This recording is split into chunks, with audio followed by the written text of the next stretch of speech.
ఏపీలో మరో ఘోర అగ్ని ప్రమాదం చోటు చేసుకుంది. పరిస్థితి దారుణం. ఆల్మోస్ట్ ఒక మార్కెట్ మొత్తం అయితే గనుక ఈ అగ్నికి ఆహుతి అయిపోయింది. ఎక్కడ జరిగింది ఏంటి వివరాలు తెలుసుకుందాము. వీడియో పూర్తిగా చూడండి. అలాగే తప్పకుండా లైక్ చేయండి. లైక్ చేయడం వల్ల మరింత మందికి ఇన్ఫర్మేషన్ చేరుతుంది.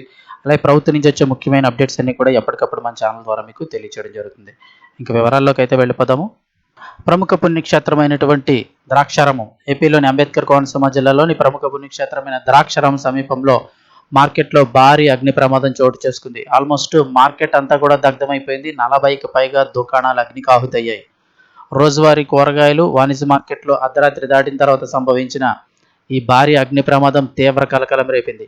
అకస్మాత్తుగా ఎగసిపడిన మంటలన్నీ కూడా క్షణాల్లోనే మార్కెట్ అంతటా వ్యాపించడంతో 40కి పైగా దుకాణాలు పూర్తిగా కాలిబూడిదయ్యాయి. సాధారణంగా ఈ కూరగాయల మార్కెట్లో ఏంటంటే ఎక్కువగా తాటాకులతో వేసిన పాకల టైప్లో అయితే ఉంటూ ఉంటాయి. సో ఇటువంటి ఒకటి దగ్గరగా పక్కనే కంటిన్యూటీ షాపులు ఉంటుంటాయి. ఒక్కటి అంటుకుందంటే సరిపోతుంది, ఇంకా ఆటోమేటిక్గా పక్కవి అలాగా స్ప్రెడ్ అయిపోతాయి. దానికి తోడు కొంచెం గాలి తోడు ఏంటంటే ఇంకా మరింత ఎక్కువగా ఈ మంటలైతే విజృంభించే అవకాశం ఉంటుంది. సో చాలా కొద్ది సమయంలోనే 40కి పైగా దుకాణాలు పూర్తిగా కాలిబూడిదాయని చెప్తున్నారు. ప్రాథమిక సమాచారం ప్రకారం మార్కెట్లోని ఒక షాపులో జరిగిన షార్ట్ సర్క్యూట్ కారణంగానే మంటలు చెలరేగినట్లు అధికారులు అంచనా వేస్తున్నారు. ఈ ప్రమాదంలో వ్యాపారులకు చెందిన వస్తువులు, డబ్బులు, కూరగాయ నిల్వలు అగ్నికి ఆహుతి కావడంతో సుమారు 2 కోట్ల మేర ఆస్తి నష్టం వాటిల్లినట్టు ప్రాథమికంగా గుర్తించారు. ప్రమాదం జరిగిన వెంటనే స్థానికులు అగ్నిమాపక సిబ్బందికి సమాచారం అందించారు. రామచంద్రాపురం, కాకినాడ తదితర ప్రాంతాల నుంచి ఫైర్ ఇంజిన్లు రంగంలోకి దిగి సిబ్బంది తీవ్రంగా శ్రమించి మంటలను అదుపులోకి తెచ్చారు.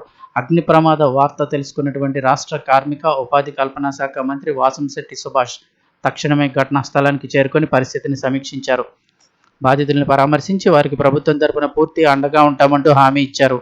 నష్టాన్ని త్వరితగతిన అంచనా వేసి బాధిత చిన్న వ్యాపారులకు తక్షణ ఆర్థిక సహాయం అందేలాగా చర్యలు తీసుకోవాలని రెవెన్యూ, మున్సిపల్ అధికారులకు మంత్రి సుభాష్ అయితే ఆదేశాలు జారీ చేశారు.